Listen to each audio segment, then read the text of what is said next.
Hello my dear students, NEET exam 2025 আর ঠিক মাত্র 2 মাস বাকি আছে। নিট সাকসেসের জন্য আমরা জানি বায়োলজি রুলস 360 আউট অফ 720, 720 নম্বরের মধ্যে 360 হচ্ছে বায়োলজি থেকে আছে। তাই আমরা বলতে পারি bio builds NEET, think bio, crack NEET, bio leads to NEET, master in biology, excel in NEET and ultimately NEET success guaranteed. তো আজকে আমরা কি করছি, আজকে আমরা তোমাদের ক্লাস 12 আমি এই কারণে শুরু করলাম কারণ অলরেডি এখন সিবিএসই আইএসসির বোর্ড এক্সাম চলছে, উচ্চ মাধ্যমিক পরীক্ষারও বায়োলজি পরীক্ষা এখন হয়নি, সেই জন্য ক্লাস 12-এর স্টুডেন্টদের কথা ভেবে আমি এটা শুরু করলাম যাতে বোর্ড এবং নিট দুটোতেই তোমাদের হেল্প হয়। তো আমরা প্রথম ইউনিটের মধ্যে হিউম্যান রিপ্রোডাকশন বেশ একটা ইন্টারেস্টিং, সমস্ত স্টুডেন্টদের কাছেই খুব ভালো লাগে, স্টুডেন্টরা এটা পড়তে ভালোবাসে পড়তে। তো সেই জন্য হিউম্যান রিপ্রোডাকশনটাকে আমি খুব কনসাইজ ওয়েতে তোমাদের জন্য বানিয়েছি এবং এমনভাবে বানিয়েছি যাতে আমার যেটা আমি এখন ভিডিও তোমাদের দিচ্ছি, এই ক্লাসটা যদি তোমরা ভালো করে করো তাহলে তোমাদের একদম একটা কংক্রিট তোমরা কনসেপ্ট গ্যাদার করবে এবং এর বাইরে থেকে জানবে নিটে কোনো কোশ্চেন আসবে না। তাহলে খুব অল্প সময়ের মধ্যে হিউম্যান রিপ্রোডাকশনটা আমি তোমাদেরকে রেডি করে দিচ্ছি। Human reproduction one shot, be prepare for NEET 2025। চলো আমরা স্টার্ট করি।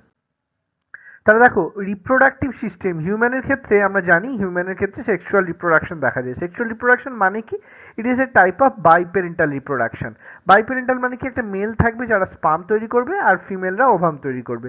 এই মেল স্পার্ম আর ফিমেল ওভাম পরস্পর মিলে একটা জাইগোট তৈরি হবে, একটা ইউনিসেল, একটা সিঙ্গেল সেল। সে জাইগোট আবার মাল্টিপ্লাই করবে, সেল ডিভিশন করে এমব্রায়ো তৈরি করবে, এমব্রায়ো থেকে আলটিমেটলি ফিটাস তৈরি হবে এবং ফিটাসটা তারপর বার্থ হবে, বার্থটাকে বায়োলজি ভাষায় বলা হয় পার্চুরেশন।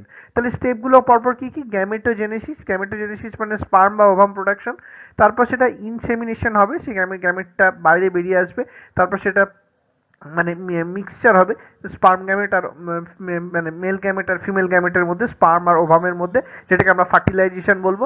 ফার্টিলাইজেশনের পরে সেই যেটা ফার্টিলাইজড ওভাম সেটা ইউটেরাসের মধ্যে ইমপ্ল্যান্টেড হবে, that is called as implantation. তারপর যেটা চলবে একটা ডেভেলপমেন্টাল পিরিয়ড, হিউম্যানের ক্ষেত্রে যেটা প্রেগন্যান্সি পিরিয়ড বলা হয়, সেটাকে জেস্টেশন পিরিয়ডও বলা যেতে পারে, সেটা চলবে। হ্যাঁ, এবং সেখানে এই জাইগোট থেকে এমব্রায়ো থেকে ফিটাস হবে, ফিটাস তৈরি হওয়ার পর সেটার পার্চুরেশন হবে এবং পার্চুরেশন এর জন্য নিউ বর্ন বেবির জন্য যে ল্যাকটেশন অর্থাৎ মায়ের যে ব্রেস্ট মিল্ক রিলিজ হওয়া, সেটাকে আমরা বায়োলজি ভাষায় বলা হয় ল্যাকটেশন, সেটা শুরু হবে। তাহলে এটা মোটামুটি আমাদের একটা ধারণা পাওয়া গেল। আচ্ছা, এবার আমরা কি দেখব? এই যে মেল রিপ্রোডাক্টিভ সিস্টেমের যে পার্টগুলো আছে, সেটা প্রথমে হচ্ছে প্রাইমারি সেক্স অর্গান, যেটা হলো টেস্টিস। এই প্রাইমারি সেক্স অর্গানের কাজ হচ্ছে স্পার্মাটোজেনেসিস করা অর্থাৎ স্পার্ম তৈরি করা, এবং 2 নম্বর কাজ হচ্ছে release of sex hormone such as testosterone নামক সেক্স হরমোনকে এরা রিলিজ করবে। তাহলে টেস্টিসের লেন্থ বা ওয়াইড কেমন হয়? টেস্টিসের দৈর্ঘ্য হচ্ছে মোটামুটি 4 to 5 সেন্টিমিটার এবং প্রস্থ বা ওয়াইড হচ্ছে 2 to 3 সেন্টিমিটার। আর সেকেন্ডারি সেক্স অর্গানের মধ্যে আমরা কি পাবো? অ্যাক্সেসরি ডাক্টস, অ্যাক্সেসরি গ্ল্যান্ডস, যেমন তোমার কপুলেটরি অর্গান আছে এবং এক্সটার্নাল জেনিটেলিয়া আছে, এগুলো আমরা ডিটেলে পড়বো। তাহলে আমরা দেখতে পাচ্ছি আমাদের ক্ষেত্রে, হিউম্যানের ক্ষেত্রে যে testis, that is extra abdominal testis, because it is located outside abdomen. অ্যাবডোমেনের বাইরেটা থাকছে একটা পাউচের মধ্যে, যে পাউচটাকে আমরা বলবো স্ক্রোটাম। এটা কেন থাকে? বিকজ স্ক্রোটামের মধ্যে যে temperature, that is 2 to 2.5 degree less than body temperature, and it is ideal for the process of spermatogenesis. আমরা জানি আমাদের বডি টেম্পারেচার হয় 37 ডিগ্রি সেলসিয়াস, কিন্তু 37 ডিগ্রি সেলসিয়াসের স্পার্মাটোজেনেসিস প্রসেসটা হবে না, তার থেকে 2 to 2.5 ডিগ্রি সেলসিয়াস কম দরকার, যেটা এই স্ক্রোটামের মধ্যে মেনটেন হয়। তাই সেই জন্য টেস্টিসটা স্ক্রোটামের মধ্যে থাকে। তাহলে বেসিক্যালি টেস্টিসের ডেভেলপমেন্ট শুরু হয় কিন্তু আমাদের এই জেস্টেশন পিরিয়ডে, যখন 7 মান্থ চলে তখন শুরু হয়, এবং এটা কিন্তু শুরু হয় অ্যাবডোমেনের মধ্যে। পরবর্তীকালে অ্যাবডোমেন থেকে এটা এই ইঙ্গুইনাল ক্যানেল, এই যেমন ইয়েলো বর্ডার দেওয়া আছে, সেই ইঙ্গুইনাল ক্যানেলের মাধ্যমে এই টেস্টিসটা চলে আসছে স্ক্রোটামের মধ্যে। তো এই যে স্ক্রোটামের সঙ্গে টেস্টিস একটা স্ট্রাকচার দিয়ে অ্যাটাচ রয়েছে, যে স্ট্রাকচারটাকে আমরা বলবো গুবার্নাকুলাম। ঠিক আছে, যাই হোক, তো টেস্টিস এই যে ইঙ্গুইনাল ক্যানেল দিয়ে নেমে আসছে, তো ইঙ্গুইনাল ক্যানেলের মধ্যে কি কি থাকছে? ইঙ্গুইনাল ক্যানেলের মধ্যে যখন টেস্টিসটা নেমে চলে এলো তারপরে ইনগুইনাল ক্যানেলটা পুরো কানেকটিভ টিস্যু দিয়ে ফিল্ড হয়ে যায়, কিন্তু ফিল্ড হয়ে যাওয়ার মধ্যে তার মধ্যে একটা স্পার্মাটিক কর্ড, একটা ফাইব্রাস কর্ড তৈরি হয়। সেই কর্ডের চারিদিকে কানেকটিভ টিস্যু থাকে, আর ওই কর্ডের মধ্যে দিয়ে, স্পার্মাটিক কর্ডের মধ্যে দিয়ে অ্যাকচুয়ালি কি যায়, vas deferens, blood vessel, lymph vessel, cremaster muscle, এগুলো পাস করে এর মধ্যে দিয়ে। আর আমরা দেখতে পাচ্ছি স্ক্রোটাম আর টেস্টিসের মাঝখানে একটা মাসেল আছে যেটাকে আমরা ডার্টাস মাসেল বলবো। তাহলে ক্রিমাস্টার মাসেল, ডার্টাস মাসেল কি কাজ করবে সেটা আমরা পরে দেখছি। আচ্ছা, ক্রিপ্টরকিডিজম কাকে বলে? যদি কোনো কারণে অ্যাবডোমেন থেকে এই স্ক্রোটামের মধ্যে টেস্টিসটা না নামতে পারে, অর্থাৎ failure of testis to descend from abdomen to scrotum, তাহলে কিন্তু সেটা স্টেরাইল হয়ে যাবে, অর্থাৎ স্পার্মাটোজেনেসিস করতে পারবে না।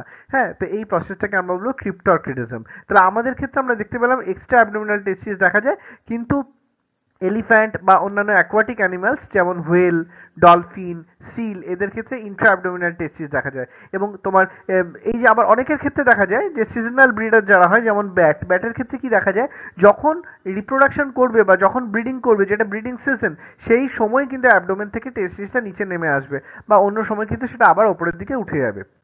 আচ্ছা, এবারে আমরা কি দেখতে পাচ্ছি, লঙ্গিটিউডিনাল সেকশন অফ এ টেস্টিস। তাহলে এর মধ্যে প্রথমেই আমরা যেটা দেখতে পাবো, এটা একটা টেস্টিসের স্ট্রাকচার যদি দেখি। আচ্ছা, একটা আমি ইয়ে করছি, এখানে আমরা আগের স্লাইডে আমরা দেখছিলাম মাসেল, যে টেস্টিসের মধ্যে দুরকম মাসেল থাকে, ক্রিমাস্টার মাসেল আর ডার্টাস মাসেল। সেগুলো অ্যাকচুয়ালি কি করে, যখন কোল্ড ওয়েদার থাকে তখন এই দুটো মাসেল কন্ট্র্যাক্ট করে এবং স্ক্রোটামটা তখন বডির কাছাকাছি চলে আসে, আর যখন হট ওয়েদার হয় তখন ক্রিমাস্টার মাসেল আর ডার্টাস মাসেল রিল্যাক্স করে যায় এবং স্ক্রোটাম তখন বডি থেকে দূরে চলে যায়। হ্যাঁ, আমরা দেখতে পাচ্ছি মেসরকিয়াম। মেসরকিয়াম হচ্ছে বেসিক্যালি একটা double fold of peritoneum around testis in the abdomen. তাহলে আমরা টেস্টিসের যদি একটা লঙ্গিটিউডিনাল সেকশন দেখি, তাহলে আমরা দেখতে পাবো যে টেস্টিকের যে মানে আউটার কভারিংগুলো আছে, একদম যেটা তোমার বাইরের দিকে যেটা আছে রেড কালারের আমরা দেখতে পাচ্ছি, সেটা হলো টিউনিকা ভ্যাজাইনালিস, তার ভেতরে রয়েছে টিউনিকা অ্যালবুজিনিয়া, আর আমি এখানে দেখাইনি, একদম ভেতরে থেকে টিউনিকা ভাস্কুলোসা, যেটা একটা ব্লাড ভেসেল রিচ স্ট্রাকচার। তো এই তিনটে লেয়ারের ভেতরে আমরা অনেকগুলো এরকম টিউনিকা অ্যালবুজিনিয়া দিয়ে তৈরি এরকম অনেকগুলো টেস্টিকুলার লোবিউল দেখতে পাবো। তো এক একটা টেস্টিসের মধ্যে প্রায় 250 থেকে 300 টেস্টিকুলার লোবিউল থাকবে। সেই টেস্টিকুলার লোবিউলের মধ্যে আমরা দেখতে পাচ্ছি আবার, এখানে আমরা একটা করেই এঁকেছি, কিন্তু মোটামুটিভাবে 2 থেকে 3টে সেমিনিফেরাস টিবিউল থাকে। সেই সেমিনিফেরাস টিবিউলগুলো থেকে যে টিউবগুলো বেরোবে সেগুলোকে আমরা বলবো টিবিউলি রেক্টি। তাহলে প্রত্যেকটা টেস্টিকুলার লোবিউল থেকে এরকম 2-3টে সেমিনিফেরাস টিবিউল থেকে, প্রত্যেকটা লোবিউল থেকে প্রায় 2-3টে করে টিবিউলি রেক্টি বেরোবে, এবং তারা এখানে একটা নেটওয়ার্ক লাইক স্ট্রাকচার তৈরি করবে, যেটাকে আমরা বলবো রেটি টেস্টিস। সেই রেটি টেস্টিসটা আবার একটা টিউব লাইক স্ট্রাকচার, অনেকগুলো টিউব লাইক স্ট্রাকচার পরপর স্ট্যাক করে থাকবে, যেগুলোকে ভাষা ইফারেন্সিয়া বলি। সেই ভাষা ইফারেন্সিয়ার মাধ্যমে সেগুলো এপিডিডাইমিসকে মিট করবে। সেই এপিডিডাইমিস আবার কিরকম স্ট্রাকচারের 3টে পার্ট আছে, একদম উপরের দিক থেকে বলবো কাপুট এপিডিডাইমিস, বা যেটা হচ্ছে তোমার মুকুটের মতন বা head like structure of the epididymis. মাঝখানে যেটা বডি সেটাকে বলবো কর্পাস এপিডিডাইমিস, আর একদম টেল এন্ড যেটা সেটাকে আমরা বলবো কডা এপিডিডাইমিস। এই এপিডিডাইমিসটা আবার এরপরে ভাস ডিফারেন্সে গিয়ে মিট করেছে। তাহলে আমরা কি কি দেখতে পেলাম স্ট্রাকচারগুলো? প্রথম হচ্ছে সেমিনিফেরাস টিবিউল, তারপর টিবিউলি রেক্টি, তারপর রেটি টেস্টিস, তারপর ভাষা ইফারেন্সিয়া, তারপর এপিডিডাইমিস, তারপর ভাস ডিফারেন্স। তো এর মধ্যে এই সেমিনিফেরাস টিবিউল, টিবিউলি রেক্টি, রেটি টেস্টিস এবং ভাষা ইফারেন্সিয়া, এরা হচ্ছে টেস্টিসের মধ্যে থাকছে, সেটাকে আমরা ইন্ট্রাটেস্টিকুলার স্ট্রাকচার বলবো। আর এপিডিডাইমিস আর ভাস ডিফারেন্স টেস্টিসের বাইরে আছে, সেটাকে আমরা এক্সট্রা টেস্টিকুলার স্ট্রাকচার বলবো। তাহলে এপিডিডাইমিস এবং vas deferens basically pseudo stratified epithelium দিয়ে লাইন থাকে বা কাভার থাকে। তাহলে আমরা একটা সেমিনিফেরাস টিবিউলের স্ট্রাকচার যদি দেখতে পাবো, তাহলে এই যে সেমিনিফেরাস টিবিউলের মধ্যে এই যে গোল গোল যে স্ট্রাকচারগুলো আছে, এগুলোকে এক একটাকে আমরা বলবো স্পার্মাটোগোনিয়া। এই চারিদিকে জার্মিনাল এপিথেলিয়াম দিয়ে ঘেরা থাকে। তো জার্মিনাল এপিথেলিয়ামটা কোন ধরনের টিস্যু থেকে তৈরি হয় আমরা জানি, এটা কিউবয়েডাল এপিথেলিয়াম থেকে তৈরি হয়। এখানে দেখো কিউব শেপের টিস্যু বা সেল স্ট্রাকচার দেখা যাচ্ছে। তো কিউবয়েডাল এপিথেলিয়াম থেকে এগুলো তৈরি হয়েছে। আর এই কিউবয়েডাল সেলের মাঝখানে, কারণ এই লেয়ারটা থেকেই কিন্তু তোমার মিওটিক সেল ডিভিশন শুরু হবে। হ্যাঁ, তো এই কিউবয়েডাল এপিথেলিয়ামের মাঝে মাঝে যে আমরা এই সবুজ রঙের যে সেলগুলো দেখতে পাচ্ছি, এগুলোর নাম হচ্ছে সার্টলি সেল বা সাস্টেন্টিকুলার সেল বা নাট cells. They are used for nourishment. They secrete inhibit the FSH বা ফলিকল স্টিমুলেটিং হরমোনকে ইনহিবিট করে। এছাড়া এটা এবিপি রিলিজ করবে, অ্যান্ড্রোজেন বাইন্ডিং প্রোটিন, হ্যাঁ, যেটা অ্যান্ড্রোজেনের সঙ্গে বাইন্ড করবে, আমরা পরে আসছি। এবং এই সার্টলি সেল থেকে এমআইএফ রিলিজ হয়, মুলেরিয়ান ইনহিবিটিং ফ্যাক্টর। কারণ আমরা জানি যে এই হিউম্যান রিপ্রোডাকশনের যখন রিপ্রোডাক্টিভ ডেভেলপমেন্ট কনসিডার করা হয়, তাহলে দেখা যায় যে মেল রিপ্রোডাক্টিভ রিপ্রোডাক্টিভ সিস্টেম ডেভেলপমেন্টের জন্য উলফিয়ান ডাক্ট বলে একটা ডাক্ট তৈরি হয়, যেটা পরবর্তীকালে ফার্দার ডেভেলপ হয়ে গিয়ে মেল রিপ্রোডাক্টিভ সিস্টেম তৈরি করে। আর ফিমেলদের ক্ষেত্রে মুলেরিয়ার ডাক্ট তৈরি হয়, যেটা পরবর্তীকালে during the process of development এই মুলেরিয়ার ডাক্ট থেকে মুলেরিয়ান ডাক্ট থেকে ফিমেল রিপ্রোডাক্টিভ স্ট্রাকচার তৈরি হয়। তাহলে মেলদের ক্ষেত্রে কখনোই নিশ্চয়ই মুলেরিয়ান ডাক্টের প্রয়োজন নেই। সেই জন্যই দেখো সার্টোলিসিল একটা প্রোটিন ফ্যাক্টর রিলিজ করছে MIF, মুলেরিয়ান ইনহিবিটিং ফ্যাক্টর, মানে এটা মুলেরিয়ান ডাক্টকে ইনহিবিট করে। তাহলে আমরা দেখতে পাচ্ছি এই স্পার্মাটোগোনিয়া বা এগুলো মাঝখানে কিছু লেডিং সেল আছে, যেগুলোকে আমরা ইন্টারস্টিশিয়াল সেলসও বলতে পারি। এগুলো কি করে, এন্ডোক্রাইন সেল হিসেবে কাজ করে এবং টেস্টোস্টেরন বা অ্যান্ড্রোজেনকে রিলিজ করে। তাহলে টেস্টোস্টেরন বা অ্যান্ড্রোজেনটা রিলিজ হচ্ছে কোথায়, ইন্টারস্টিশিয়াল সেলুলার পোর্শনে। কিন্তু এটার প্রয়োজন কোথায় আছে, স্পার্মাটোগোনিয়ার মধ্যে, কারণ স্পার্মাটোগোনিয়ার মধ্যেই যে কিউবয়েডাল সেলগুলো, যেগুলো জার্মিনাল এপিথিলিয়াম, সেখান থেকে তো মিওটিক সেল ডিভিশন হবে এবং মিওসিসের জন্য অ্যান্ড্রোজেন বা টেস্টোস্টেরনের প্রয়োজন। তাহলে কি হবে, যে কিভাবে এই অ্যান্ড্রোজেন বা টেস্টোস্টেরনগুলো এই স্পার্মাটোগোনিয়ার বাইরে থেকে ভেতরে মুভ করবে, সেটা কাজ হচ্ছে এই ABP, androgen binding protein. Androgen binding প্রোটিনগুলো আসবে এবং এই অ্যান্ড্রোজেনকে ক্যাপচার করে সেগুলো ভেতরে নিয়ে যাবে। যাই হোক, এরপরে আমরা আসি এই যে আমাদের যে স্ট্রাকচার, অ্যাক্সেসরি স্ট্রাকচার যেটা, তার আমরা ফ্রন্ট ভিউ আমরা দেখতে পাচ্ছি। তাহলে এখানে আমি দেখতে পাচ্ছি এটা স্ক্রোটামের মধ্যে টেস্টিস, এর মধ্যে একটা রেটিকুলার স্ট্রাকচার আছে, এটা হচ্ছে এপিডিডাইমিস।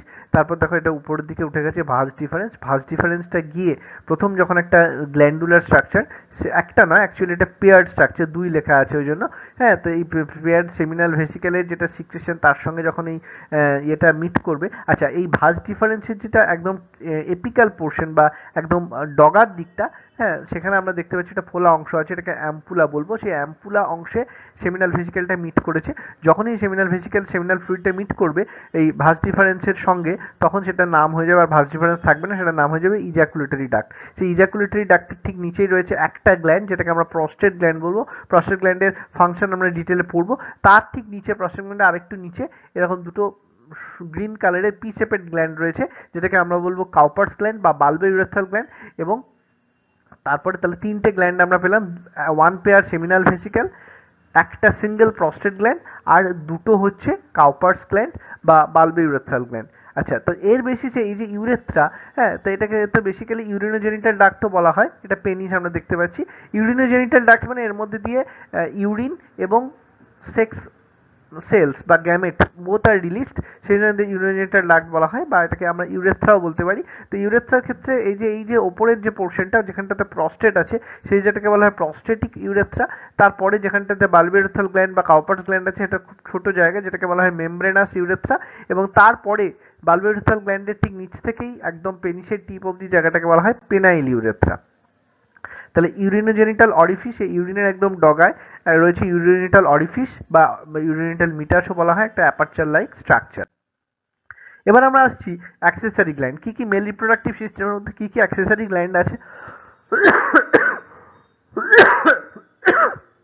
যেমন রয়েছে 1 পেয়ার সেমিনাল ভেসিকেল, একটা প্রস্টেট গ্ল্যান্ড, 2টো কাউপার গ্ল্যান্ড। তাহলে এই যে অ্যাক্সেসরি গ্ল্যান্ডের যে টোটাল সিক্রেশন, তার মধ্যে 60 to 70% কন্ট্রিবিউশন হচ্ছে সেমিনাল ভেসিকেলের যেটা ফ্লুইড বা সেমিনাল ফ্লুইডের।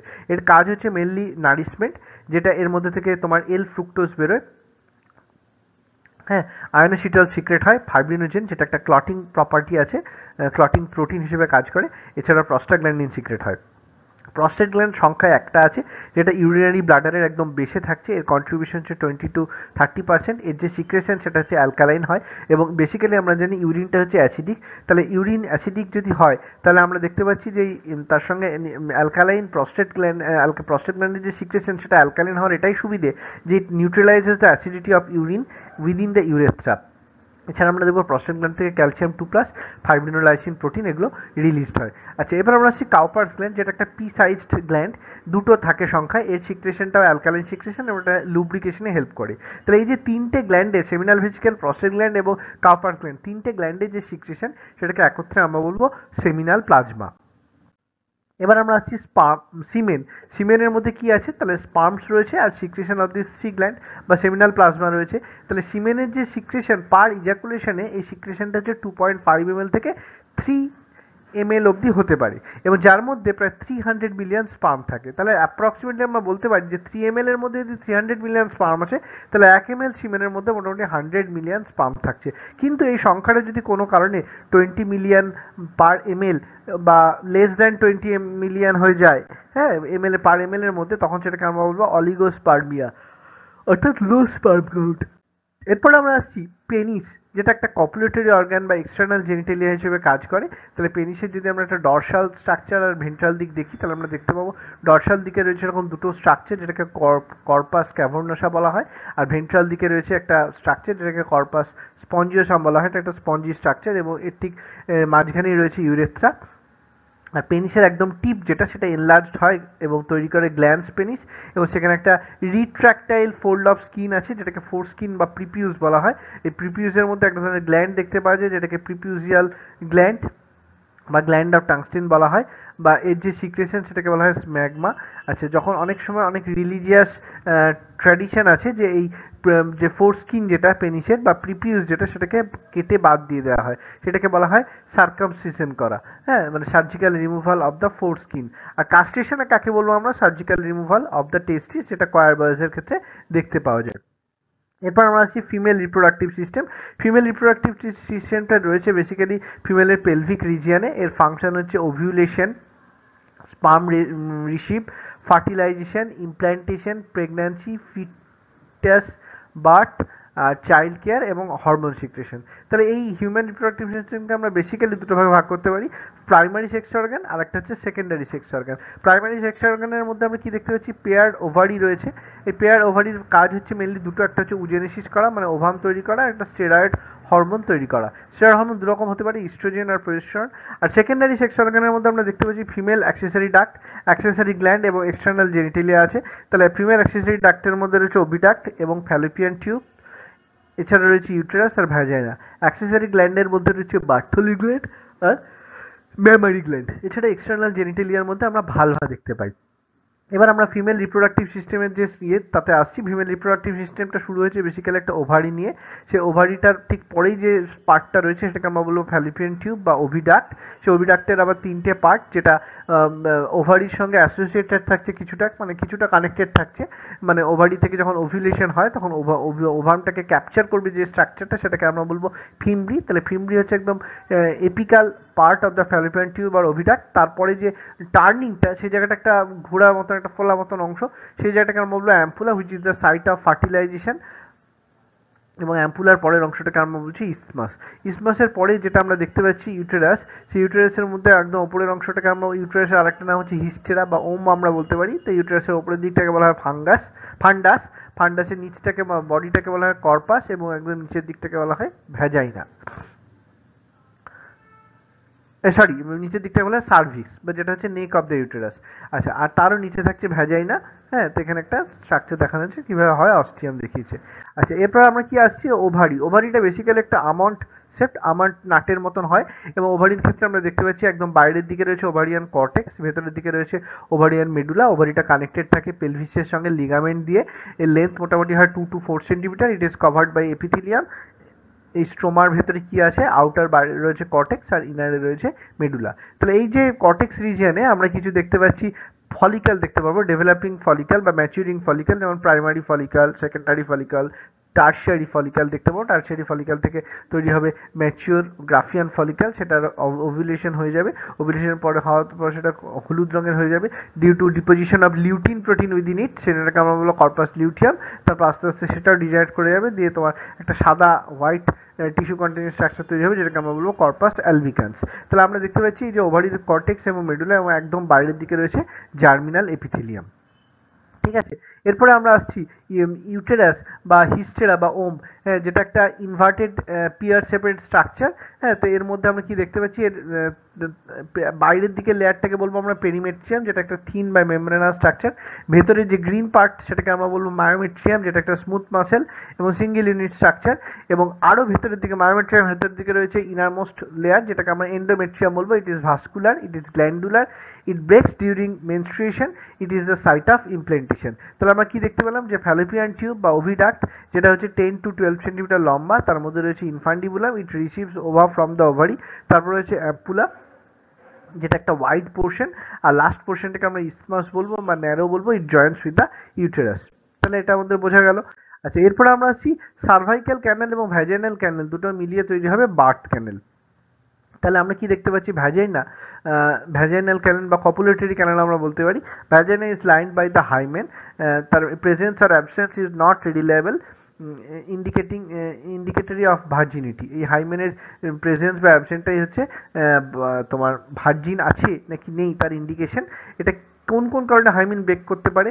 হ্যাঁ, ইনসারশন অফ ট্যাম্পোনাম বা তোমার ইয়েতে হতে পারে, সেক্সুয়াল ইন্টারকোর্স হতে পারে, সুইমিংয়ের জন্য হতে পারে, physical exercise, sudden জল্ট, horse riding, cycling, এইসব কারণের জন্য হাইমেনটা ব্রেক করে যেতে পারে। এবার আমরা আসছি মেনস্ট্রুয়াল ইয়ের ক্ষেত্রে, মেনস্ট্রুয়াল কাপস বা ট্যাম্পন ইউজ করলে এটা ব্রেক করতে পারে। যাই হোক, এবার আমরা আসছি এক্সটার্নাল জেনিটেলিয়া বা ভালভা। তাহলে এক্সটার্নাল জেনিটেলিয়ার মধ্যে রয়েছে এটা, সেটা হচ্ছে একদম mons pubis, labia majora, labia minora, vaginal opening আমরা দেখতে পাচ্ছি, বার্থোলিন গ্ল্যান্ড বা ভেস্টিবুলার গ্ল্যান্ড বা যেটা আছে যেটা লুব্রিকেশনে হেল্প করে, হ্যাঁ, homologous to the Cowper's gland in male. এর নিচে রয়েছে অ্যানাল ওপেনিং এবং তার মাঝখানে রয়েছে পেরিটোনিয়াম, এটা একটা ভেস্টিবুলার স্ট্রাকচার। ইউরেথ্রাল ওপেনিং এখানে দেখতে পাওয়া যায়। তাহলে ইরেকটাইল সেন্সাইল টিস্যু রয়েছে, আর একটা ক্লাইটোরিস রয়েছে, যেটা হচ্ছে তোমার এখানে দেখতে পাওয়া যাচ্ছে যে স্ট্রাকচারটা। আচ্ছা, এবার আমরা আসছি এই যে অ্যারিওলা, যেটা একটা ডার্ক এরিয়া অ্যারাউন্ড নিপল, এটা ম্যামারি গ্ল্যান্ডের স্ট্রাকচার আমরা দেখতে পাচ্ছি। অ্যারিওলাটা হচ্ছে dark area around the nipple, এখানে নিপল রয়েছে, এর মধ্যে কিছু ফ্যাটি টিস্যু রয়েছে ম্যামারি গ্ল্যান্ডের মধ্যে। এটা ম্যামারি গ্ল্যান্ডটা রয়েছে কোথায়? থোরাসিক বা প্রমিনেন্সে রয়েছে। It is modified sweat gland, characteristic feature of mammals. Mammary গ্ল্যান্ডের মধ্যে তোমার যে ম্যামারি লোব যেগুলো, সেগুলো প্রায় 15 থেকে 20টা থাকবে। এছাড়া প্রত্যেকটা লোবের মধ্যে রয়েছে অ্যালভিওলাই, যেটা মিল্ক ফর্মেশন করবে। ম্যামারি টিবিউলস রয়েছে 2 নম্বর, হ্যাঁ, এটা রয়েছে ম্যামারি টিবিউলস। অ্যালভিওলাই এর পরে রয়েছে ম্যামারি টিবিউলস, ম্যামারি টিবিউলসের পরে রয়েছে ম্যামারি ডাক্ট। হ্যাঁ, তাহলে ম্যামারি ডাক্ট আমরা দেখতে পাচ্ছি। ম্যামারি ডাক্টের পরে রয়েছে ম্যামারি অ্যাম্পুলা, তারপর রয়েছে ল্যাক্টিফেরাস ডাক্ট। ল্যাক্টিফেরাস ডাক্ট আমরা দেখতে পাচ্ছি একদম এন্ডে রয়েছে। ল্যাক্টিফেরাস ডাক্ট থেকে সেটা তোমার পেক্টোরালিস মেজর, এখানে মাসেল দেখতে পাওয়া যাচ্ছে সাপোর্ট করছে। ল্যাক্টিস ডাক্টের যে সিক্রেশনটা সেটা অ্যাকচুয়ালি এখানে বেরিয়ে যাচ্ছে। এটা হচ্ছে প্রসেস। আচ্ছা, এবার আমরা দেখছি গ্যামেটোজেনেসিসটা কিভাবে হয়। গ্যামেটোজেনেসিস বেসিক্যালি স্পারমাটোজেনেসিস, যেটার জায়গা হচ্ছে সেমিনিফেরাস টিবিউল। এটা শুরু হয় পিউবার্টির সময়। তাহলে মিওসিস ডিভিশনের সময় মিওসিস 1 আর মিওসিস 2 দেখা যায়। মিওসিস 1টাকে আমরা রিডাকশনাল ডিভিশন আর মিওসিস 2টাকে আমরা ইকুয়েশনাল ডিভিশন বলতে পারবো। তাহলে স্পারমাটোসাইটোজেনেসিস, তাহলে সেটা আমরা দেখবো। তাহলে স্পারমিয়েশন বেসিক্যালি তাহলে এখানে আমরা কি হয় মিওসিসের সময় যে একটা 2n থেকে 4টে n তৈরি হয়। স্পারমিয়েশনটা কি? The process by which sperms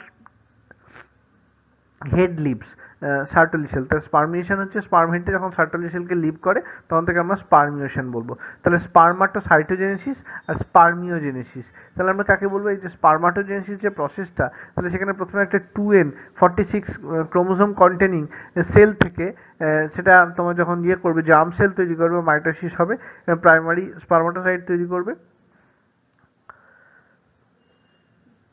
primary স্পারমাটোসাইটের মধ্যে 46 ক্রোমোসোম থাকবে, সেটা আবার মিওটিক ডিভিশনে যাবে, যে সেকেন্ডারি স্পারমাটোসাইট তৈরি করবে। সেকেন্ডারি স্পারমাটোসাইটগুলো কিন্তু হ্যাপ্লয়েড, যাতে n সংখ্যক ক্রোমোসোম থাকছে, সেগুলো আবার মিওটিক সেল ডিভিশনে যাবে। দেশ প্রথমে স্পারমাটিড তৈরি করবে, যেগুলো n সংখ্যক ক্রোমোসোম বিশিষ্ট, এবং সেখান থেকে আবার স্পারমাটোজোয়া তৈরি হবে, যেটাও 23 বা n সংখ্যক ক্রোমোসোম বিশিষ্ট। তাহলে এই যে সেকেন্ডারি স্পারমাটোসাইট থেকে যে স্পার্ম তৈরি হচ্ছে, এই প্রসেসটাকে আমরা বলবো স্পারমিওজেনেসিস। আর একদম স্পারমাটোগোনিয়া থেকে সেকেন্ডারি স্পারমাটোসাইট তৈরি হওয়া অবধি সেটাকে আমরা বলবো স্পারমাটোসাইটোজেনেসিস। ঠিক আছে, আচ্ছা, বোঝা যাচ্ছে। তাহলে স্পারমাটোসাইটোজেনেসিস, তারপর হচ্ছে secondary স্পারমাটোসাইট।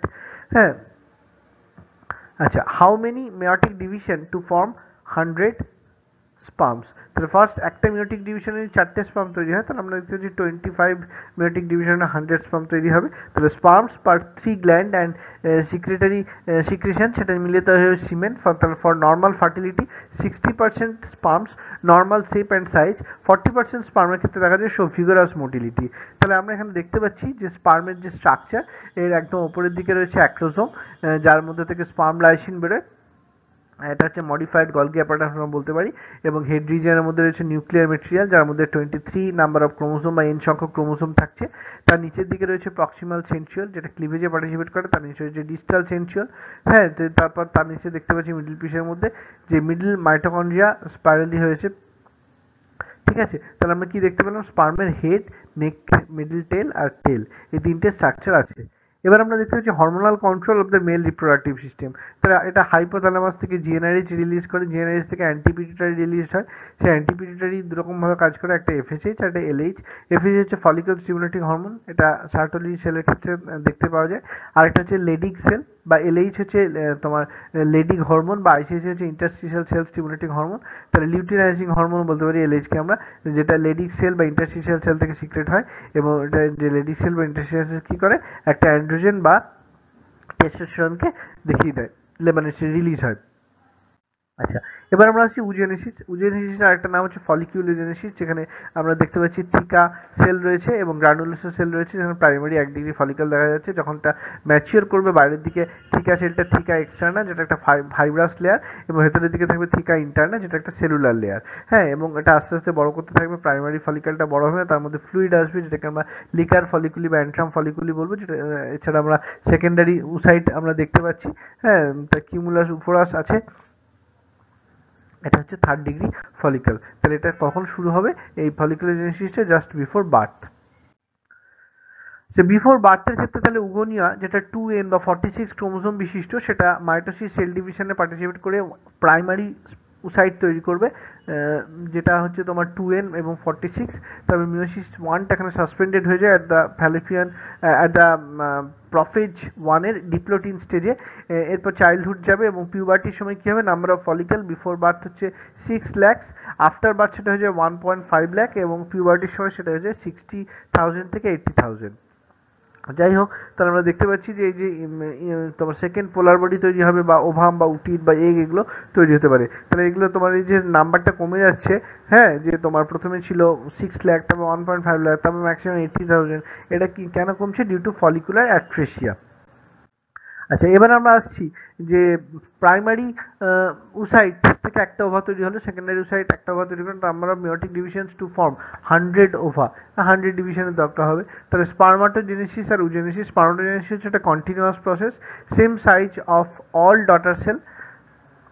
Oogenesis is a discontinuous process, it is dissimilar size of daughter cell. আচ্ছা, মেনস্ট্রুয়াল সাইকেলে কি দেখতে পাওয়া যায়? মেনস্ট্রুয়াল সাইকেলে আমরা দেখছি it is periodic shedding of the endometrial lining. Endometrial lining এর একটা নির্দিষ্ট সময় অন্তর শেডিং হয়, বা এন্ডোমেট্রিয়াল লাইনিংটা খসে পড়ে যায়, সেটাকে আমরা মেনস্ট্রুয়াল সাইকেল বলবো। মেনস্ট্রুয়াল সাইকেলটা শুধুমাত্র ফিমেল ম্যামালসদের ক্ষেত্রে দেখা যায়, হিউম্যান, এপিস, মাঙ্কি এদের ক্ষেত্রে দেখা যায়। মেনস্ট্রুয়াল ফ্লো হচ্ছে মোটামুটি চলে 3 থেকে 5 দিন। তাহলে এখানে আমরা দেখতে পাচ্ছি ফার্স্ট মেনার্কের পরে পিউবার্টি। পিউবার্টিতে 11 to 13 ইয়ার রয়েছে। এই মেনাকটা অ্যাকচুয়ালি হেলদি একটা রিপ্রোডাক্টিভ ফেজ। এরপর আমরা কি দেখতে পাচ্ছি? লাস্টে মেনোপজ হয়ে যাবে 45 to 55 ইয়ার্সে, যার ডিউরেশন ভ্যারিয়েবল, এটা 28 ডেজ হতে পারে এই মেনস্ট্রুয়াল সাইকেলের ডিউরেশন।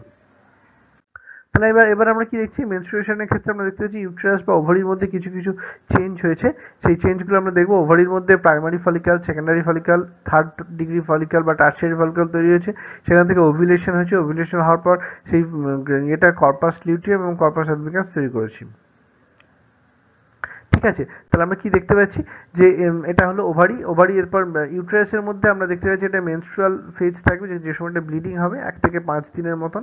তারপরে 5 থেকে 14 দিন হবে প্রলিফারেটিভ ফেজ, আর 14 থেকে 28 দিন অবধি থাকবে সিক্রেটারি ফেজ বা লিউটিয়াল ফেজ বলা হয়। তাহলে বা তোমার ওভুলেটরি ফেজও বলতে পারো। ফলিকুলার ফেজটা হচ্ছে পুরোপুরি ফলিকুলার ফেজ। আচ্ছা, এরপর আমরা আসছি anterior pituitary hormone, LH search দেখতে পারি, এলএইচ আর এফএসএইচ। আর ওভারিয়ান হরমোন হচ্ছে ইস্ট্রোজেন আর প্রোজেস্টেরন। সেগুলো কিভাবে রিলেট করছে আমরা দেখতে পাবো। তাহলে ওভারির ক্ষেত্রে আমরা দেখতে পাচ্ছি কি চেঞ্জ দেখা যায়। প্রাইমারি ফলিকল থেকে সেকেন্ডারি ফলিকল, টার্সিয়ারি ফলিকল তৈরি হয় এবং এগুলো ইস্ট্রোজেন রিলিজ করে। আচ্ছা, আর ওভুলেশনটার মধ্যে কি দেখতে পাচ্ছি? কর্পাস লিউটিয়াম বা কর্পাস অ্যালবিকাস তৈরি হয়। ইউটেরাসের মধ্যে আমরা কি দেখতে পাচ্ছি? প্রথমে হচ্ছে 4-5 দিন হচ্ছে মেনস্ট্রুয়াল ফ্লো, তারপরে হচ্ছে এই 5 থেকে 14 দিন হচ্ছে প্রলিফারেটিভ ফেজ, এবং 14 থেকে 28 দিন হচ্ছে সিক্রেটারি ফেজ। তাহলে আমরা এবার কি দেখছি? Decrease of progesterone leads to menstruation. প্রোজেস্টেরনটা কম হয়ে গেলে মেনস্ট্রুয়েশন হয়। এ পিক দেখতে পাওয়া যায় একটা, 2 টাইমস পিক দেখতে পাওয়া যায়। ডমিনেন্ট ইন কিউটিয়াল ফেজ, যেটাকে আমরা প্রোজেস্টেরন বলবো। তাহলে হাইপোথ্যালামাস থেকে জেনারেস রিলিজ হবে, জেনারেস থেকে অ্যান্টেরিয়র পিটুইটারি হবে, যেটা এফএসএইচ এবং এলএইচ এর উপর কাজ করবে। এফএসএইচ কি করবে? ওভারির উপর কাজ করে ফলিক্যাল ম্যাচুরেশন করবে, আর এলএইচ হচ্ছে কর্পাস লিউটিয়াম করবে, যেটা অ্যান্ড্রোজেন ইস্ট্রোজেন রিলিজ করবে। আর এফএসএইচ ফলিক্যাল ম্যাচুরেশনের ফলে শুধুমাত্র ইস্ট্রোজেন রিলিজ হবে। তাহলে এটা যখন পিক হয় তখন কিন্তু ইস্ট্রোজেন রিলিজটা শুরু হয়। আচ্ছা, এবার আমরা কি দেখতে পাচ্ছি যে লিউটিয়াল ফেজ, যেটা 14 থেকে 28 দিন অবধি সময়, সেটা কিন্তু ফিক্সড। ডে অফ ওভিউলেশন হচ্ছে টোটাল নাম্বার ইন্টু 14 ডেজ, তাহলে n মাইনাস 14, তাহলে 32 মাইনাস 14 মানে 32 থেকে তোমার মোটামুটি 16 মতন হবে। আচ্ছা, আর 35 মাইনাস 14 বা 40 মাইনাস 14 এগুলো হতে পারে। তাহলে duration varies 28 to 30 to 35 to 35 to 40 এরকমভাবে ভ্যারি করতে পারি। আচ্ছা, অ্যামেনোরিয়া কাকে বলবো? Absence of menstruation. এটা প্রাইমারি এবং সেকেন্ডারি দুরকম হতে পারে। প্রাইমারিটা হয় বেসিক্যালি প্রেগন্যান্টের জন্য, সেকেন্ডারিটা হয় stress, hormonal imbalance, diet imbalance বা পিসিওএস, পলিসিস্টিক ওভারিয়ান সিনড্রোম বা পলিসিস্টিক ওভারিয়ান ডিজিজ, এইসবগুলোর জন্য এটা হতে পারে। এবার আমরা আসছি ফার্টিলাইজ মানে যে series of events which leads to syngamy. সিনগ্যামিতে একটা এমব্রায়ো তৈরি হচ্ছে। তাহলে মেল অর্গান আর ফিমেল রিপ্রোডাক্টিভ অর্গান আছে, যার মধ্যে আমরা সেম টিস্যু সেম লোকেশন আমরা দেখতে পাবো, অ্যাম্পুলা দেখতে পাবো। তাহলে all coitus does not lead to pregnancy.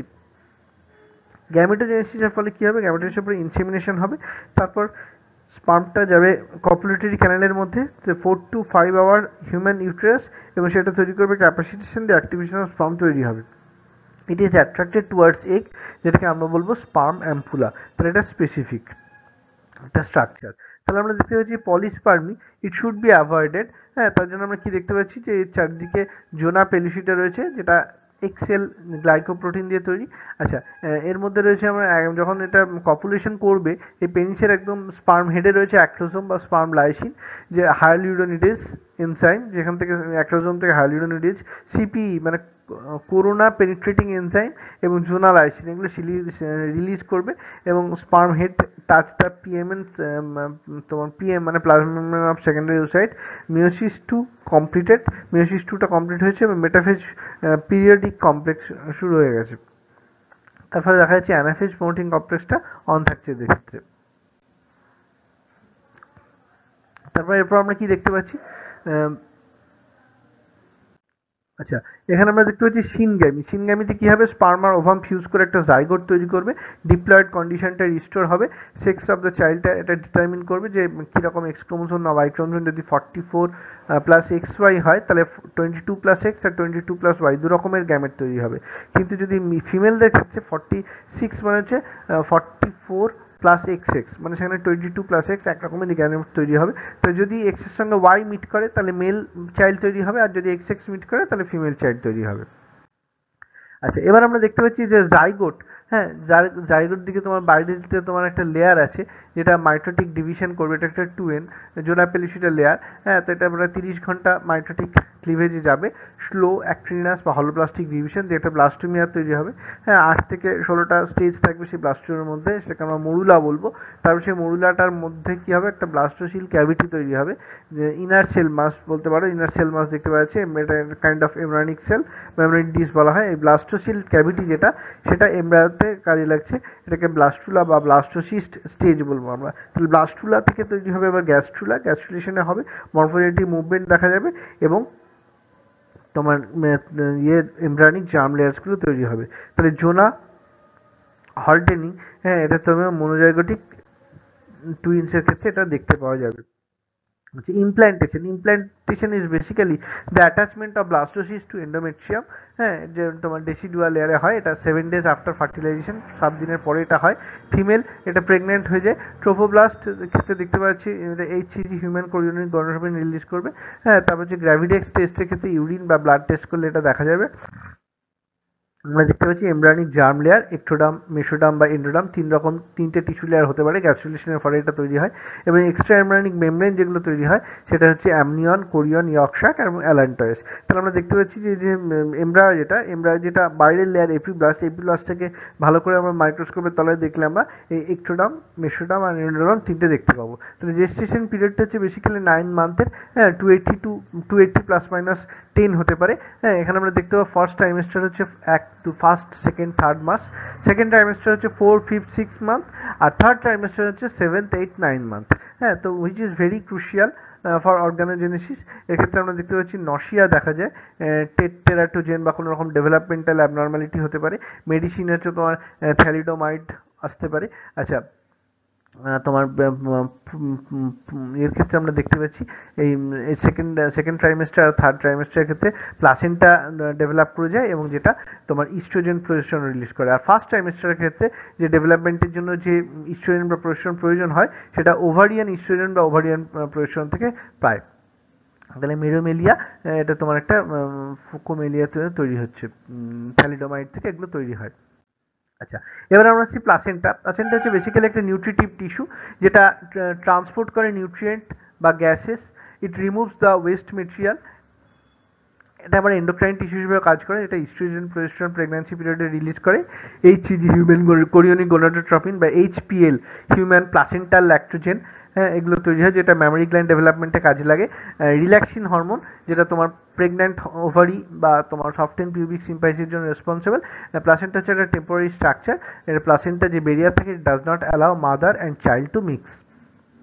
আচ্ছা, এরপরে আমরা কি দেখতে পাচ্ছি, এটা হচ্ছে একটা স্ট্রাকচার যে কিভাবে প্লাসেন্টাল স্ট্রাকচার তৈরি হয়েছে। এটা ইয়েলো কালারে আমরা ফিটাসটা দেখতে পাচ্ছি, মাঝখানে রয়েছে আম্বিলিকাল কর্ড, এদিকে রয়েছে প্লাসেন্টা, এটা ম্যাটারনাল ব্লাড। তাহলে IgG, it can cross the placenta, এটাকে আমরা প্যাসিভ ইমিউনিটি বলতে পারি। এরপর আমরা দেখছি পার্চুরেশন। পার্চুরেশন মানে হচ্ছে ডেলিভারি বা চাইল্ড বার্থ। এটা একটা সিগন্যাল দেয় প্লাসেন্টাকে। ফুললি ফর্ম ফিটাস যখন তৈরি হয়ে যায় তখন ইউটেরাসটা কন্ট্রাক্ট করতে শুরু করে। অ্যাকচুয়ালি এর মধ্যে কি কি হয়, ডায়ালেশন হয়, এক্সপালশন হয়, বেরিয়ে আসে আফটার ডেলিভারি। হ্যাঁ, 10 to 15 minutes placenta comes out, প্লাসেন্টাটাও বাইরে বেরিয়ে আসে। তো যাই হোক, ফিটাল ইজেকশন রিফ্লেক্স শুরু হয়। মাদার যে পিটুইটারি সেটা বার্থ হরমোন রিলিজ করে যেটা অক্সিটোসিন, এবং ইউটেরাস কন্ট্রাকশন করে অক্সিটোসিনের জন্য, সার্ভিক্সটা ডায়ালেশন হয় এবং এক্সপেলড হয়, মানে বাইরে বেরিয়ে আসে। তাহলে প্রজেস্টেরন লেভেলটা এই সময় কমে যায়। তো কমে যাওয়ার ফলে কি হয়, ইস্ট্রোজেন বাই প্রজেস্টেরন যে রেশিও সেটা ইনক্রিজ করে যাচ্ছে। আচ্ছা, ল্যাকটেশন। ল্যাকটেশন মানে হলো বেসিক্যালি ব্রেস্ট ফিডিং। তাহলে মিল্ক এটা তোমার ফর্মেশন হয়, যেটা হরমোন করে সেটাকে প্রোল্যাকটিন হরমোন বলবো, আর মিল্ক ইজেকশনে যে হরমোন রোল প্লে করে সেটা হলো অক্সিটোসিন। তাহলে ফার্স্ট মিল যেটা, সেটা একটু ইয়েলোইশ হয়, এটাকে বলা হয় কলোস্ট্রাম, যেটার মধ্যে আইজিএ অ্যান্টিবডি আছে এবং এটা প্যাসিভ ইমিউনিটি প্রোভাইড করবে। তাহলে আমাদের এই হিউম্যান রিপ্রোডাক্টিভ সিস্টেম আমাদের কমপ্লিট হলো। আমি যতটুকু তোমাদের বললাম এর বাইরে থেকে কিন্তু একটা কোশ্চেনও আসবে না। সুতরাং খুব ভালো করে মন দিয়ে আমার এই ভিডিওটা শোনো এবং শেষ পর্যন্ত ক্লাসটা করো, তাহলে দেখবে তোমাদের সবটা রেডি হয়ে যাবে। Thank you, all the best.